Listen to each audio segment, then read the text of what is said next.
Sino sa inyo rito yung you're happy that it's Sunday, you can worship God? Come on, taas niyo yung kamay. You're happy you're here, nagdamit ka, suot mo yung pamburol mo and all. So, tulad ko, okay? Mga pandiin lang to eh. Namalengke ko kanina sa Nepa Q-Mart. So, might as well, sabi ko, pumorma na rin na makatawad ng malaki sa tindahan. But, if you're happy it's Sunday because you can worship God, let me ask this question. Sino malungkot dahil Monday bukas? Ayan, balik na naman sa trabaho, ayan, pupunta ko saan, magkapaparlor bago pumunta sa office, makikibaka sa LRT yung iba, makikipagsiksikan sa FX. Yeah, we're happy because it's Sunday, but when Monday comes, there's something about Monday that we dread the thought of coming to work. That's why we're having this series para sa inyo po ito. Instead of saying, thank God it's Friday, dahil we have this mindset na, ay salamat, marirelease na naman ako sa trabaho. We're gonna call this series, Thank God, It's Monday. Sabihin nyo nga lahat, Thank God, It's Monday. Okay? You hate the waking up early in the morning because puyat ka nung TV series na pinanood mo nung Sunday. Hanggang alas 3 mo tinapos yung Walking Dead. And here you are. You're gonna go to office early morning, hirap na hirap ka. Just the thought na pipila ka sa LRT na hindi mo alam kung sira or hindi. So some of you are thinking that work is a burden, okay? You're thinking that, balik na naman ako sa maliit na cubicle ko rin sa call center, and you're thinking, this work that God has given me, parang it's a necessary evil. Kailangan lang kasi magka-college na yung anak ko, kailangan ko magtrabaho. So I talked to Pastor Dennis Isleta, he mentions, yung mga retiring generals, most often, madalas sinasabi lang po mga nag-retire, salamat, makakapahinga na ako na matagal ngayon. And not only the generals, but also those people na may speech, merong parang ano tawag doon, yung farewell party. Ay, salamat, makakapahinga na rin ako. Or maybe may mga anak kayo na gumraduate, sabihin nyo, ay, natapos ka rin dyan sa sumampung taong ka sa kolehiyo. O magna 9 years ka na, natapos mo rin. I can rest now. Diba? We see it as a necessary evil. Now, when I say work, it doesn't mean yung nagtatrabaho lang sa labas. You may be a housewife and it's a work. And some of your students, don't check out on me. If you're a student, that's the work at hand right now in this season of your life. So we are working. But did you know that 80% of employees are dissatisfied with their jobs according to research done in America? Wow, 80%, that's huge. They see as work as a necessary evil, as a burden. In fact, some people think, you may alam sa Biblia, that work was part of a curse. They try to quote this Genesis 3, verse 23. Therefore, the Lord God sent him out, talking about Adam, from the Garden of Eden to work the ground. So, ayan, tinan mo. Curse yan. Kasi hindi sila sumunod kay Lord. Now, it's a curse. They have to work. So, they're thinking that they use this verse to see that, to justify that really work is a burden. Now, some of you can't relate to me because you're saying, Jeff, ako hindi. I love the idea of coming to work. 6 a.m. pa lang ako gusto ko nang pumasok dahil ayoko marinig yung bunganga ng misis ko or something. Or some of you, listen up, I'm talking to some here. Some of you see your work as a God. Wow, with fireworks and all, okay? You worship your job. You look at your job as your ultimate, remember, I use the word ultimate, as your ultimate source of provision. You look at your bosses as kung wala yung boss na to, paano na ako? You look at your job as your provider. Some people will kill, steal, and destroy just to maintain the job. Some people at all costs, mandadaya. We're talking about some politicians. Papatay sa karibal na politiko para ma-maintain yung job niya. Are you listening? Some people naman will do everything. They will sleep with their boss para ma-promote sa trabaho. They made their job their idols. Workaholic yan. Kahit baha, papasok yan. Nasaan ka na? Boss, on the way na ako. Wait lang, okay? Baha na. Mga taga-Kaintayan, kami yan, okay? Sabi, Pastor Jeff, pagkabaha, pumapasok ka. Hindi naman. Hindi mo mabaha sa Kainta. Ganyan lang. Ganyan lang, bubong na, okay? So if you're a workaholic here, yung hindi ka mapakali sa bahay nag-i-email ka pa, nag-Facebook ka pa, I'm talking to 2 people here. Hindi, joke lang, okay? Yung talagang, you dread the idea magbakasyon. Ayaw mo na magbakasyon. Kasi baka, naku yung trabaho, paano na yung mga iiwanan ko? Listen up, look up here. At the altar of success, we've sacrificed precious relationships. At the altar of position, we've sacrificed meaningful relationship with our spouse. with our children, with people who's very close to us supposed to be, and we have this justification, para sa kanila naman to. Really? You see, Bronnie Ware, she is a palliative care nurse, I think, in Australia. You know what a palliative care nurse is? Yung po'y nag-aalaga ng mga mamamatay na. So for example, a terminally ill cancer patient, 6 weeks ka na lang, dadalhin po sa clinic nila or a palliative care. So pag mamamatay na, she thought of a brilliant plan. Tatanungin ko, ano ang regret ng mga mamamatay na? So now, after talking to thousands of people who's dying, kunya mamatay na. Oh, ngayon, mamatay ka na. Anong regret mo? Ano? Sumagot ka. Okay, hindi naman ganon. Ako lang yun. Ako yun, okay? And then brilliantly, she wrote a book on top 5 regrets of the dying. Wow, hindi nyo ba gusto malaman ano yung regret ng dying? Di ba? Malay nyo, kailan sumunod. Joke lang, okay? So, number 1, I wish I had the courage to live a life true to myself. Not the life others expected of me. So they're saying, ang number 1 regret ng mga mamamatay, I wish I'd live a life na hindi ako nag-wear na maraming mask to please other people. Pero yung mas gusto ko yung pangalawa dahil para sa inyo lahat to. I wish I hadn't worked so hard. Sa mga workaholic. Kasi yung mga tamad, buti na lang tama yung ginagawa ko. Hindi rin, okay? Babalance ko yan mamaya. So sa mga workaholic, listen, this came from every male patient that I nursed. They miss their children's youth. Wow. Your daughter will never be 5-year-old again. So if you're missing those PTAs, you're missing those birthday parties for the sake of success. You're trying to save the world, but you're losing your family. I wish I didn't work so hard. That's what I want you na hindi ma-experience. That's what we don't want to experience. That's why we're having this series, to balance everything. Now, there's a far greater problem with this regret. Because here, you lose your family member here on earth. But what if what you lose is your relationship with God? In Mark 8:36, it says, what does it profit a man to gain the whole world and forfeit his soul?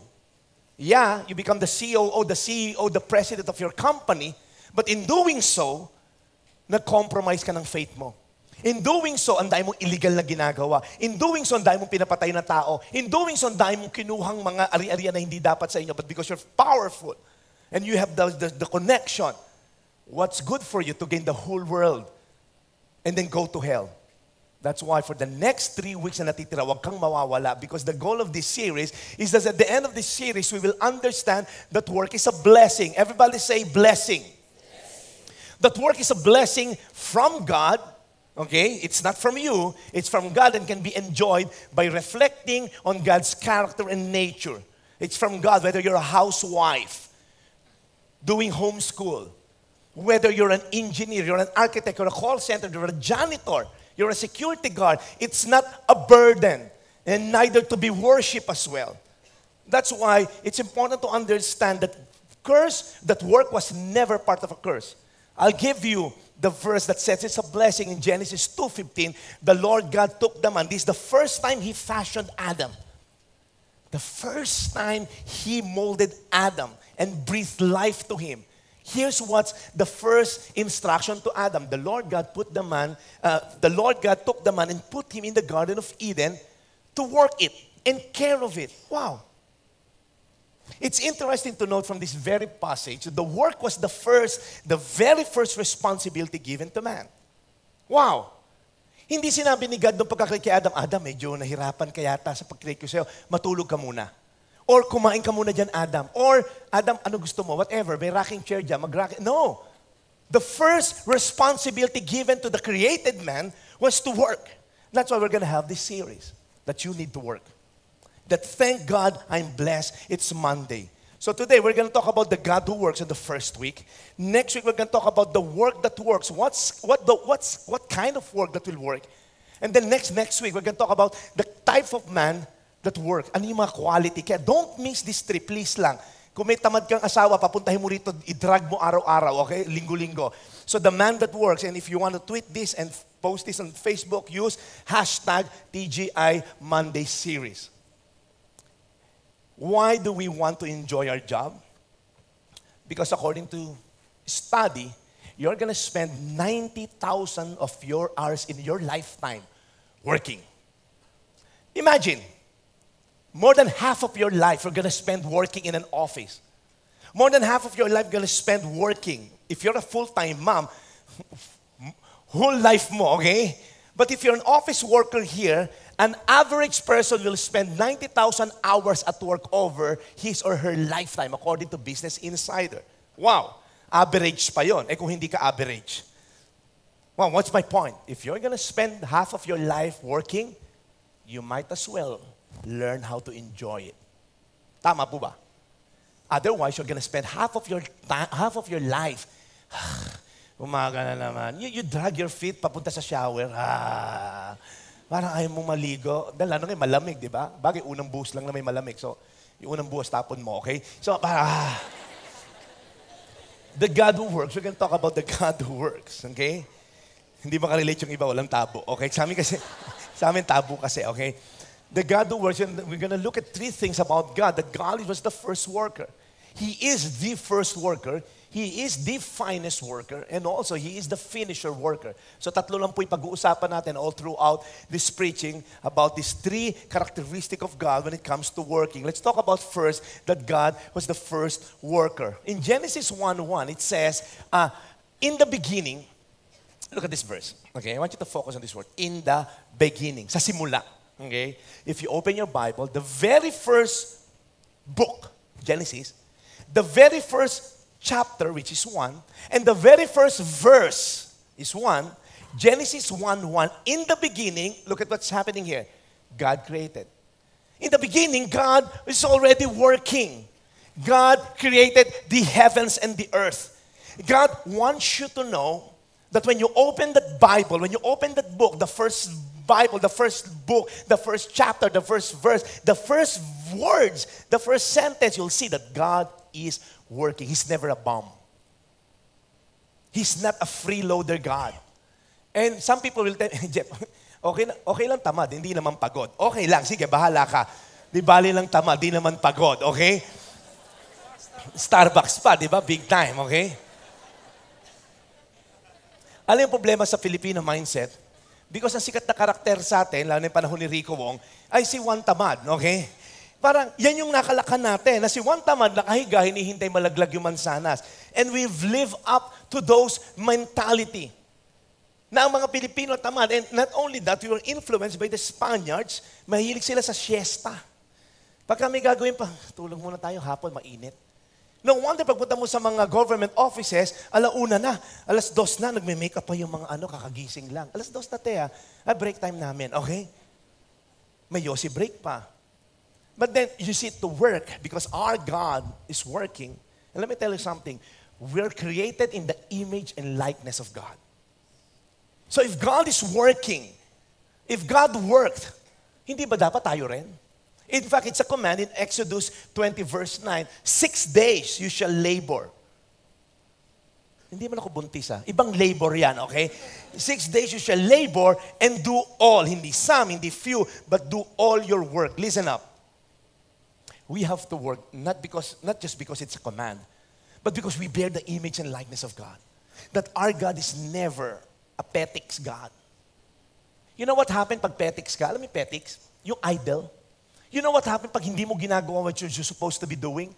I'll give you an example. In 2 Samuel 2:11, sabi rito, in the spring of the year, so spring of the year, this is the time of David, the time when kings go out to battle, there's something to be done.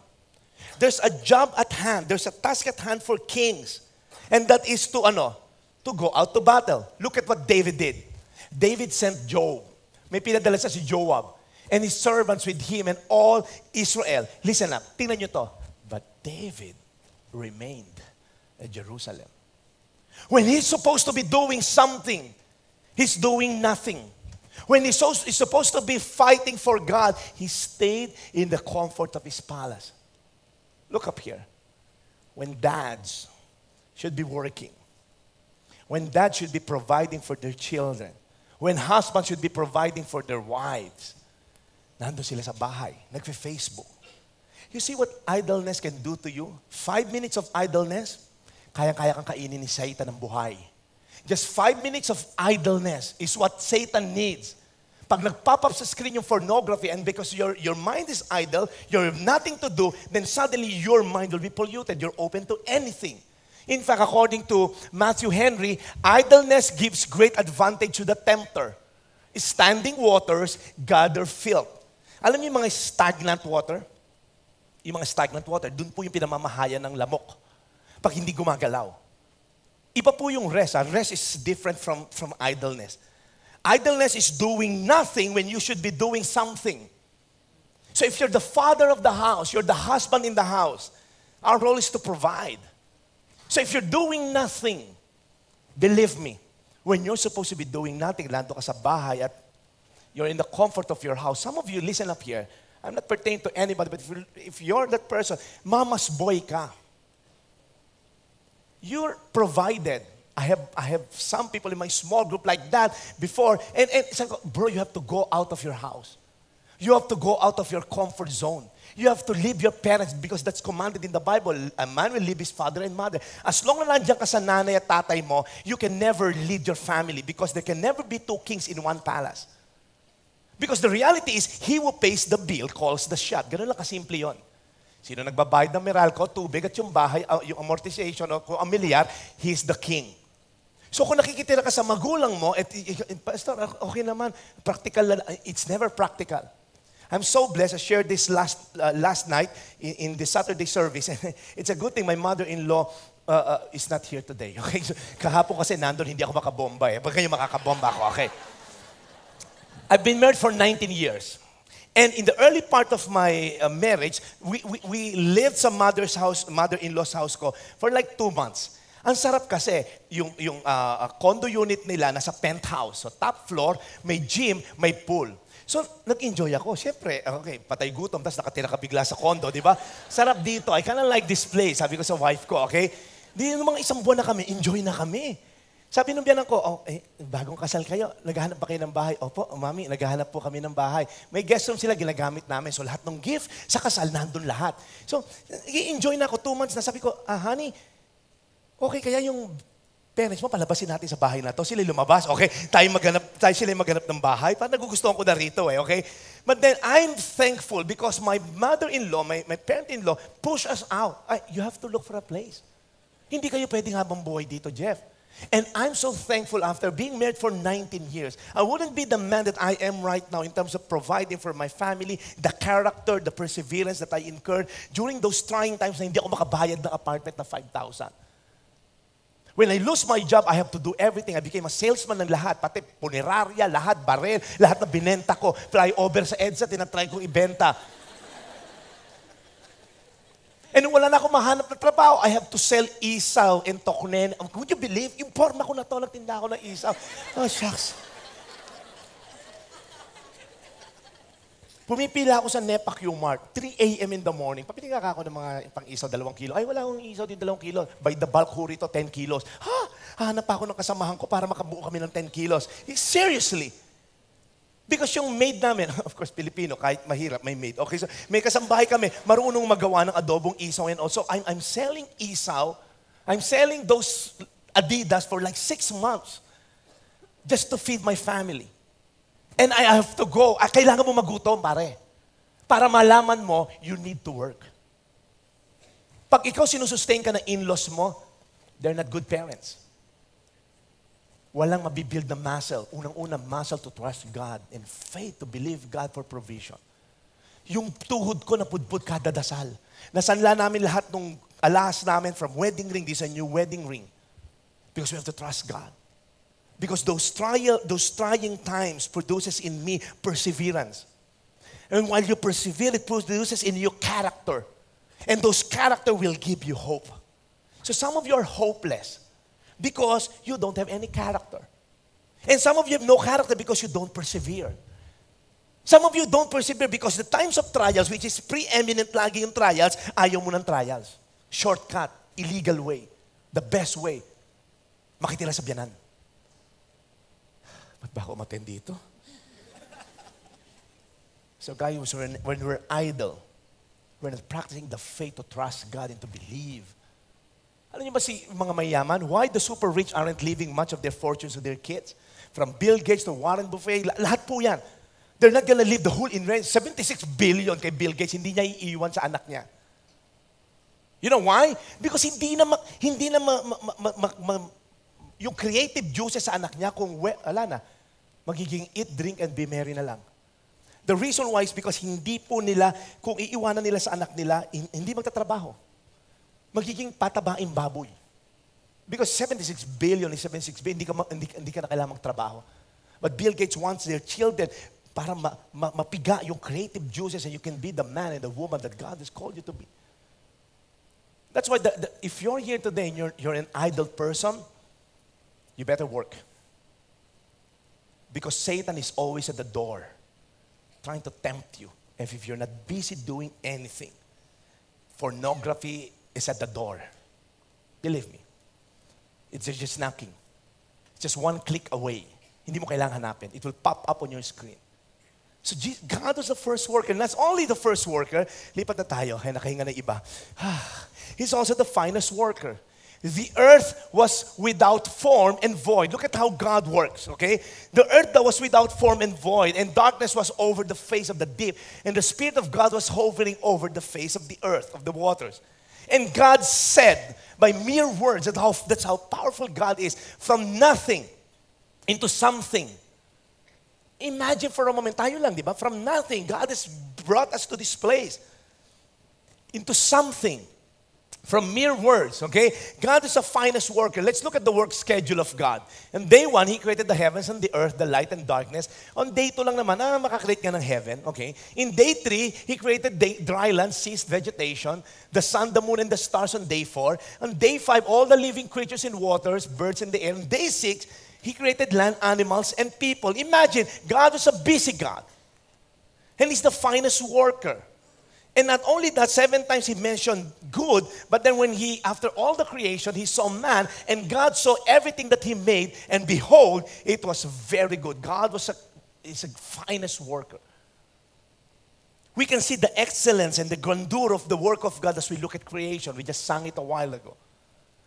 If you look at the Hubble scope po, yung mga nakukuha ng Hubble scope, yung telescope na Hubble, this photo po talagang magnificent, that God is a finest architect. He designed the whole universe, kung gaano kaganda, the magnificence of the whole universe. Pag nakita natin, this next photo was actually, this shows a very small region of the cluster Omega Centauri, okay? Which holds around 10 million stars. And that's just one speck of the whole galaxy and Milky Way, and mabublown away ka about the creation of God. Now, why God had to do it? But hindi na lang, bigyan na lang ng isang star, yun na lang yung sun ng mga earth, okay na yon. Why? Because God is showing you, I am an extravagant God. Na pag may problema ka sa Meralco, I created the whole universe. Hello, hindi pa nga mabilang ng mga scientists up until now. And if you look at creation from the Niagara Falls to those magnificent places on earth, pagpunta mo sa Boracay, yung sunset, parang hand-paint ni God. Because God is not just a finest architect, He's also a painter. He's a builder. And if you look at Palawan, di ba, yung ating pong cave, one of the wonders of the earth, wow! You see just how God created something into nothing, into something. Do you have any idea how many species butterflies have? 18,000 different species of butterfly. Ba't gumawa pa si God na 18,000 na butterfly? Any idea how many species of birds? 10,500 species of birds. Sana si Tweety na lang. Para cute, di ba? And then may one bird na lang tayo. Di masaya ang buhay. Kailangan pa niya mag-create ng 10,500 species of birds. Wow. Sino mahilig sa bulaklak dito? Any idea how many species of orchids? 26,567 species pa lang ng orchids. Just to show you our God is so magnificent in building. He's an extravagant God. He's a finest worker. Let me talk to you about attention to details. Anybody aware ng beetle na to? Hindi siya sa lagubang, okay? This beetle is what we call Bombardier beetle, okay? The Bombardier Beetle has twin exhaust tube at its tail. Okay, pag tiningnan niyo po ito, those two green tubes contain two powerful chemicals that cannot be parang mixed. So inside that small beetle, there's two powerful chemicals, the hydrogen peroxide and the hydroquinone. Now, what's the point, Pastor Jeff? Well, when it's mixed together, it's powerful, okay? It releases a boiling point kind of emission, a gas that is hot, noxious gases with a loud pop. Pop! When he's threatened by an enemy, what he does, pinubuga niya yon. Kahit palaka, hindi siya malapitan. Now, how in the world, a small beetle, God will put two different kind of chemicals that is when mixed is dangerous, but inside the belly, they're not mixed. How did he do that? Just to show you that God has attention to details. Yan yung hindi maintindihan ng mga evolutionists. You know, evolutionists, di ba? They're saying, no God, that everything evolved. That this beetle cannot evolve. Because every functioning part has to be there the moment it's created. Hindi pa pwede may hydroquinone muna, tapos meron munang hydrogen peroxide, and then wala pa yung bundot. It cannot be. That's why the evolutionists cannot explain this little tiny Bombardier beetle. Just to show you that God is a finest worker. Let's talk about your human body. The human body comprises of an amalgamation of different systems working together to make a complex organism. From the digestive system, circulatory system, lahat po ng system, they're working together. Just to show you that God says you are fearfully and wonderfully made. Tignan mo yung katabi mo. Kinrate siya ni God, kahanga-hanga at katakot-takot. Mag-decide ka, ano siya ron, okay? Pastor, mukhang sa pangalawa, okay? And my soul knows it very well. Ano ba, hindi ka galing sa unggoy. One time sabi ni Junjun, tayo saan ba tayo galing? Siyempre, may pag-evolution ni si Mandelpin. Anak, galing tayo sa unggoy. Di ba? Nakita mo sa zoo nung pinasyal kita, galing tayo sa unggoy. Hindi, tinanong niya nanay niya, Nay, saan ba tayo galing? Sa unggoy o sa tao? Sa tao. Ba't sabi ni Dad, sa unggoy? Okay, yung pamilya niya yon. Okay. So, if you're... Ikaw naman, anak, di mo nililinaw, pamilya pala niya pinag-uusapan natin. So, you see, if other people will tell you lies, na pangit ka, na hindi maganda yung ngipin mo, maitim ang batok mo, and all, no, I am fearfully and wonderfully made. Because our God is a finest worker. Now, kanina, tinira natin yung one tamad. Dito, yung ugali ng Pinoy, yung pwede na yan. Pwede na yan. Haphazardly done. Okay na yan. My children grew up with this mentality because I learned it from my discipler. Jeff, kung gagawa ka ng project, gastusan mo sa anak mo. Kasi kung project yan, Jeff, tuturo mo sa anak mo the best. And always excellence will cost you. Kaya ayaw ng tao ng excellence. Kasi magastos, matrabaho. Gusto natin yung easy way. Yung easy, okay. One time, gumawa yung anak ko ng parang project that would require parang may itatayo parang building na 3D and all. And we have to go through the whole national bookstore, maghanap ng maliliit na mga details about grass and lawn and all. Magastos. Pero I told my daughter, yes, because excellence is costly.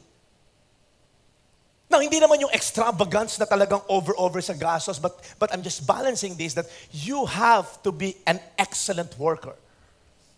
If you're doing it the first time, do it right the first time. Yung mentalidad ng Pinay, pwede na yan. Kaya no wonder yung airport natin, laging worst airport, nalalaglag yung kisame, tumutulo tubig, yung pong reblocking sa EDSA, butas-butas na naman. After 2 months, yung nakaka-reblock lang sa EDSA, butas na naman. Because this mentality na pwede na yan.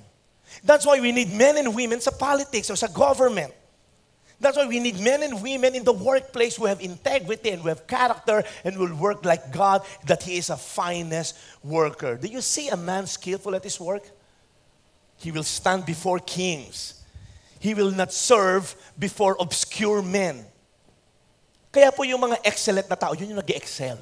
Yung mga excellent na worker, kung ikaw ay empleyado na, wala, nakaganyan ka lang, ito lang naman sweldo ko rito . Now, listen up. If you're that person na pa-jump from one job to another. Wala kang direksyon. May call center dito in-offer. Uy, 20,000 per month. O tapos biglang 3 months pa lang, merong nag-offer na 22,000 a month. Lipat ka ng lipat. Wala kang na-accomplish. Now today, if you're here today and you're a man or a woman who lacks excellence, I hope this church is an example to you. This building has been here for the past 10 years. Rarely makita mong mapanghi yung CR. Very rarely na walang tissue yung lalagyan. Wala kang makitang busted light dito. Because the whole idea is, how can you expect people to entrust their busted life if you can't even fix your busted light? Isn't it? So kung may isang businessman dito dumating, 3 linggo na yung ilaw niya, walang ilaw, kukurap-kurap, 3 linggo na ka. So, tapos i-expect mo yung buhay ko, ayusin nyo, yung ilaw nyo, hindi nyo maayos. That's why this building, lahat dito excellent po. The preaching, the praise and worship, it's excellently done. It's being planned. This preaching was planned 18 months ago. That's how we do it here. Because hindi pa pwede yung Sabado, ano kaya pipreach ko? Kahit ano na lang, kuha ka na lang, Lord, as the Spirit leads. Hindi pa pwede. We have to plan it. Kasi hindi pa pwede na yan. Hindi pa pwede naka-shorts ako rito. Kaya pamburol suot ko. So sa mga one-tamad, saka sa pwede na yan, that's not the way God works. And then lastly, our God is not just the first worker, He is the finest worker, but also He is the finisher worker. Tingnan natin kung anong character naman ng Pilipino ang mahihit na to. And then it says here in Genesis 2:1, thus the heavens and the earth were completed in all their vast array. The heavens and the earth were completed. Okay? He didn't left anything hanging. Okay? Hindi niya sinabi, bakit parang yung buwan kalahati lang lagi? Okay? Or bakit yung araw kaya parang half lang? Or tipong hindi ginawa ni God, parang kulang yung oxygen. Imagine kung kinrate ni God, kulang yung oxygen. Parang lahat ng tao ganun. Parang kulang yung oxygen na nilagay ni God sa earth. Di ba parang ganun? Kung mas maraming carbon dioxide. Ang weird.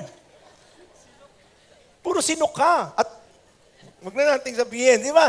Wala siya. Hindi niya iniwan na kapos. But he did everything with extravagance.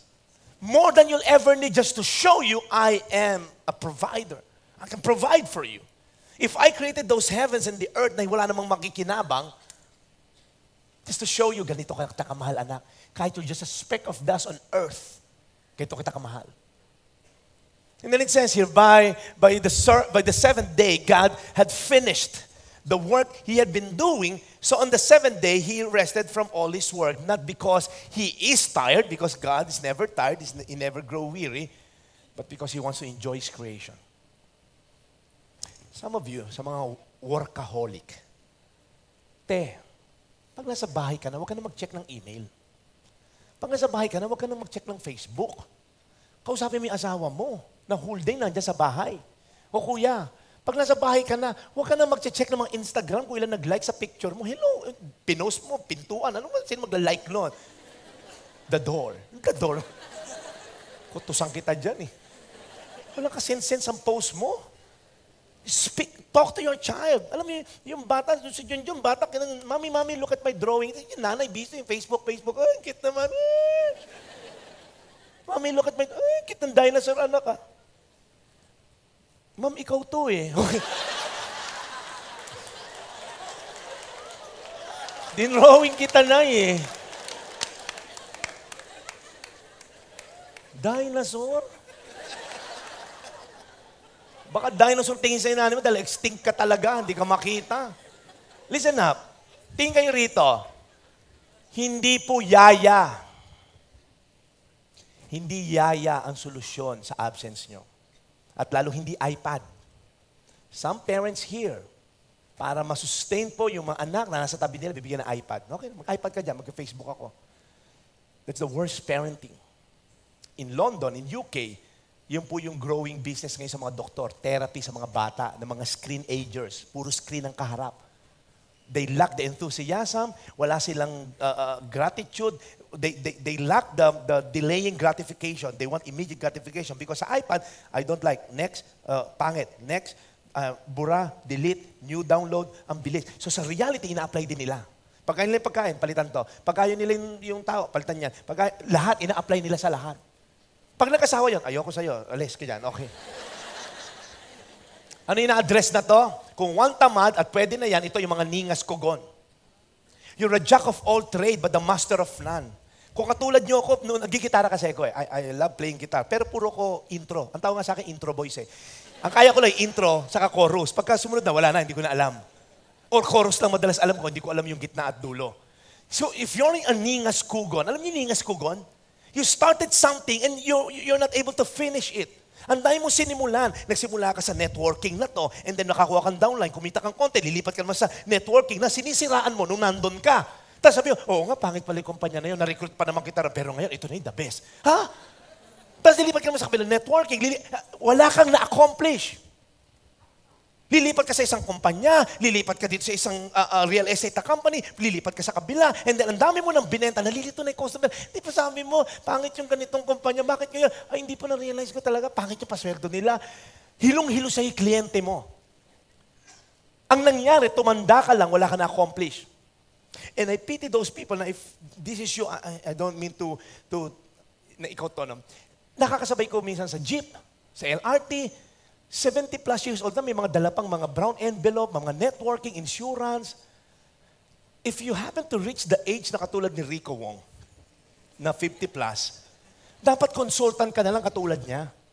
Because this man invested so much on his strength, kaya pag tanda mo, consultant ka na lang. People will look out for you. Babayaran ka per hour. Kasi nga, you've mastered the one gifting that you have, and just focus on it. Ang daming tao gusto lahat strength niya. Nasa sales, nandito sa marketing, nandito ngayon sa HR. Inikot mo lahat, tumanda ka lang, wala ka na-accomplish. Ningas kogon. But if you stick long enough, there will be trials. If you persevere long enough, it will build in your character, and eventually you're a man and woman of hope. Kaya ngayon, tanda mo, hopeless ka. Nangingi ka pa rin ng pangga sa anak mo. Pag sira ang gulong ng auto mo, hingi ka pa rin sa anak mo. You're supposed to be the one blessing your children. In fact, the Bible says, a righteous man leaves an inheritance to his children's children, hanggang apo. Sino sa inyo rito, may minana kayo sa lolo nyo? Aside sa hika, pulmonya, arthritis, normally minamana sa lolo eh. Well, God bless you kung may minana ka pera sa kayamanan sa lolo mo. Pero don't you just wish na, dream na, apo, ito para sa ito. So the God who works is the first worker. He is the finest worker.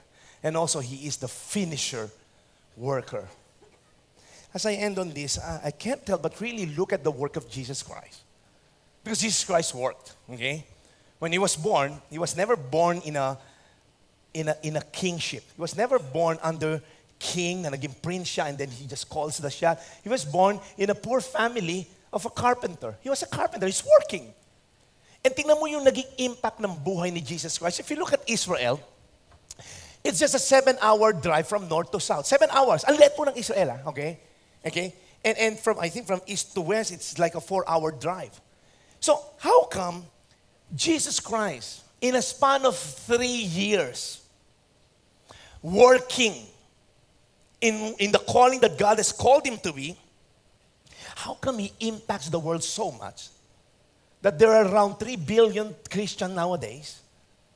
How come He impacted the world so much that we're talking about His life 2,000 years ago up until now? How come you dress up every morning and want to hear about Jesus? How come millions of songs were written about Jesus? How come Jesus is the book that talks about Jesus? It's always been the best-selling book of all time, reprinted over and over again to many different languages. How come Jesus Christ, 3 years of working in this very tiny place called Israel, na hindi pa niya nalibot in the first place, ng buong Israel, how come He impacted so much? May secret siya when working. And that's what we want to know ngayon as we end. Sabi ni Jesus, my Father is always at His work to this very day. Yes, God rested from His creation, but He never rested. Ultimately, He's working. Because kung di siya mag-work, hindi tayo mabubuhay. He sustains the universe. And then sabi nito, and I too am working. So when Jesus came on earth, hindi siya bum. Hindi siya yung freeloader. Hindi siya yung, anak ako ni God, pakainin niyo ako. No, no, no. You know why he managed to do that? Effectively, number one, he works with meaning. Yung trabaho niya may meaning. Yung trabaho niya merong, ano tawag ng meaning? May katuturan. It says here in John 5:30, by myself I can do nothing. I judge only as I hear, and my judgment is just, for I seek not to please myself, but him who sent me. The reason why God's work has meaning, Jesus' work has meaning, because his meaning is to glorify God, to please God. Now listen up. If you're a bank teller, or if you're in a call center, whatever job you're into right now, parang walang meaning. Kasi ang work mo is parang pera-pera lang to, kailangan ko lang sumweldo, it's a burden. But if you look kung trabaho mo has meaning that you want to glorify God through being a bank teller, then suddenly waking up in the morning every Monday is not a drudgery. Because your life has a meaning, you want to wake up every Monday because there's another opportunity for me to accomplish the next part of Jesus' mindset on work, that he has a mission. May mission po siya. Not only his work has meaning on earth while he's here, meron po siyang mission. There's an end in mind. Sabi sa 2 Corinthians 5:18, all this is from God who reconciled us to himself through Christ. So ang mission niya is to reconcile lost people to his Father. So kaya siya bumaba, kaya natatrabahuhin for 3 years, meron akong mission to reconcile this lost, perishing, going to hell people on earth to my Father in heaven. Yun po ang mission niya. Now imagine for a moment. Imagine in your own workplace, you have that mission, that people will know Christ. That people will know Christ through my being a bank teller, through my being a call center, through my being an engineer, through my being a housewife, my children will know Christ. Imagine, kung yan ang mission mo, every time you step into the office, secondary lang yung perang kikitain mo. Secondary lang yung position mo. Because you're replaceable in your position. Pero once you have a greater mission in your office to reconcile those people to Christ, then suddenly may meaning. Let me give you this illustration. Suppose I brought you to this building on the 87th floor.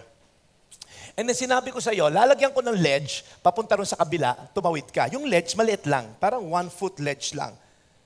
Without rope and anything. Who among you here tatawid ka for 1,000 pesos? Tawid ka. For 1 million pesos, tatawid ka ba dyan? Walang rope, walang pole, wala. 1 million?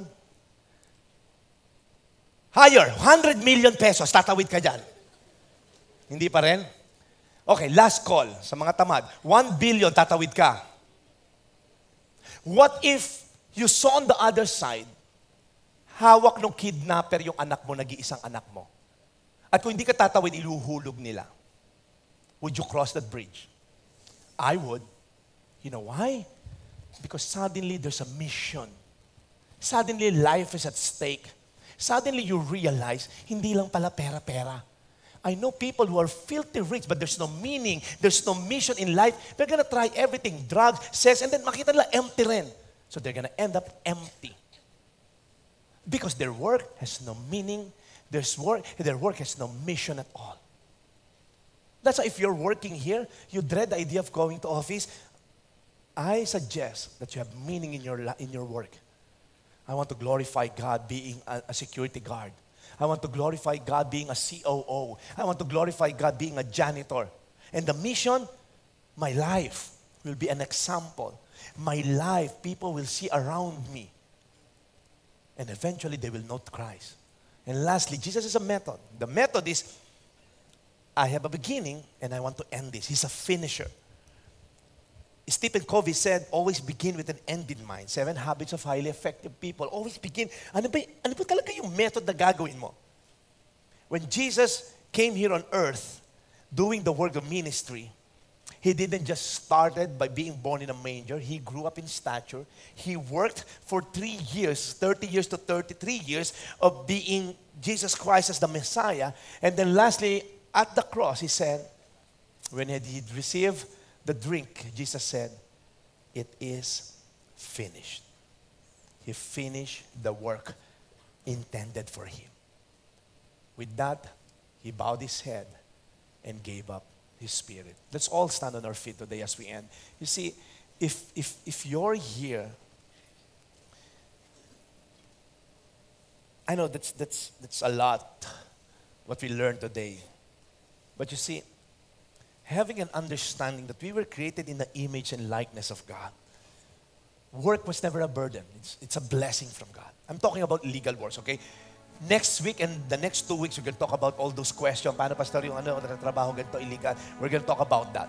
But you see, it's enough for you to understand now, today, that the God Himself who created the whole universe is a worker. Up until now. And He's the finest worker. He's not a mediocre, pwede na yan type of worker. He is an excellent worker. And just like Jesus, He finished the work at the cross. You see, He finished the work of redemption. So if you're here today and parang iniisip mo, Pastor, it's hard. It's hard to have a mission in my workplace. Hindi godly yung presidente namin. Hindi Christian. But I believe God will give you the grace. Let's bow down our heads. Let me pray for specific people today. If you're here today in the workplace, medyo challenge ka. Maybe, I don't know, maybe you're starting to compromise. I don't know. Maybe some of you here, hirap na hirap ka to stand for what is right, to have meaning and mission in your office. So if you're an employee here, employee lang po, no? And you're challenged to your workplace, and right now you've understood, I have to have meaning, I have to have mission, I have to have a method, and you want to commit your work to Christ, that it's a blessing, can you just raise your hand? And we'll pray for you to give you the strength and the boldness and the courage to stand for what is right in the workplace. Father, you see these men and women, Lord God, raising their hands. They're working. They're blessed to have a work. But Father, I know, Lord God, this world has its own mold. This world has its own pattern. And Lord, sometimes they're so consumed to earn money. They're so inundated with a lot of worldly patterns, Lord God. I pray that they will see beyond the financial side of working. That they will see that I have a purpose in this company. God has called me in this company. That I'll be the salt and the light in this company. So Lord, would you just bless them? Bless them, Father. Give them the courage and the grace to speak for what is right. To stand on the word of God. And do not hesitate, Lord God, to speak your word. To care for people. To love them the way you have loved people, Lord God. So Lord, bless these employees in the name of Jesus. Amen. Next, people, if you're a businessman or a businesswoman, you're running your own business, you're an entrepreneur, whether big or small, can you raise your hand? Let me pray for you. We need more of you. Father, you look at these people, Lord God, you have given them the ability to produce wealth. They're helping the economy. They're helping people, Lord God, to have jobs. But Father, I pray, Lord God, more than anyone, Lord God, in this room, sila Panginoon yung nakikita, may mga tao silang hinahawakan. So Father, I pray that they will be role models. That they will pray, even pray, Lord God, before the start of the day. And they will show their employee, we have to trust God before we do anything else. And as Christians, Lord God, it's incumbent for them to do the right thing regarding taxes, regarding handling people, regarding values and integrity in the workplace. So Father, help these people, Lord God, who's leading their own companies. Bless them, Father, as you have blessed Abraham, as you have blessed Isaac and Jacob, Lord God, with their businesses. Lord, bless these people as well. You can bow down you can put down your heads. If you're here today, you're looking for a job, come on now, wala kang trabaho, newly graduate ka, or whatever reason, you're looking for a job. Let's believe by faith. Tayo po rito, magkakapatid ho tayo lahat dito sa Panginoon. I believe God wants to bless you. I believe God doesn't want you to be idle. Huwag ka mag-isip na masyadong big time. Hindi, Pastor, kung hindi kikita ng ganito. No. Be faithful with the little. If you do more than you're being paid for, eventually you will be paid more than you're doing. So if you're here today, masyado kang big time mag-isip, hindi milyon ang kita, no, stop doing that. Start small. Maghanap kang trabaho ngayon. Kung wala kang trabaho, bukas maghanap kang trabaho, yun ang trabaho mo. Okay, may trabaho ka na bukas. Raise your hand if you're looking for a job. Come on, huwag ka mahiya. Okay? Lord, you see these men and women, Lord God, raising their hands. Father, I pray. You have called them, Lord God, for greatness. You said in your word, Lord God, that I will bless the works of your hands. That you're never the tail. You'll always be the head. And Father, thank you, Lord God, because you have called them, Lord God, for greatness. You'll give them creative ideas. You will give them, Lord, creative minds. That people will say, ba't hindi ko naisip yan? Oo nga, pwede naman pala negosyo. I don't know what it is, but Lord, would you just touch their hearts today? That first things first, they have to really lay down everything to you. Lord, give them the work that you have called them to be, the talent, the giftings. Hindi yung kumita yung kabila, pupunta ron. Kumikita yung isang Christian na gano'n, papasok. No. Lord, give them to the idea, ano ba yung calling nila, ano ba yung passion nila, ano ba yung wirings nila, what's their giftings and talents, and they'll capitalize on it. So, Father, thank you for these men and women, Lord God, who's going to have job this month, Lord God. We're believing, Lord, by faith, you're going to bless these people, Lord God, with work so that they'll be able to provide for their families. Because as you said in your word, those people who cannot provide in their families is worse than an unbeliever. So, Father, give them the grace to have job, to have work, so that they can have a sense of meaning, mission, and eventually accomplishes, Lord God, the method that you're giving them in the workplace. So, Father, bless each and every one of us. We thank you for this message, Lord God. We pray that it will permeate our hearts, thereby giving us a changed life as well. We honor you today in the name of Jesus. Amen.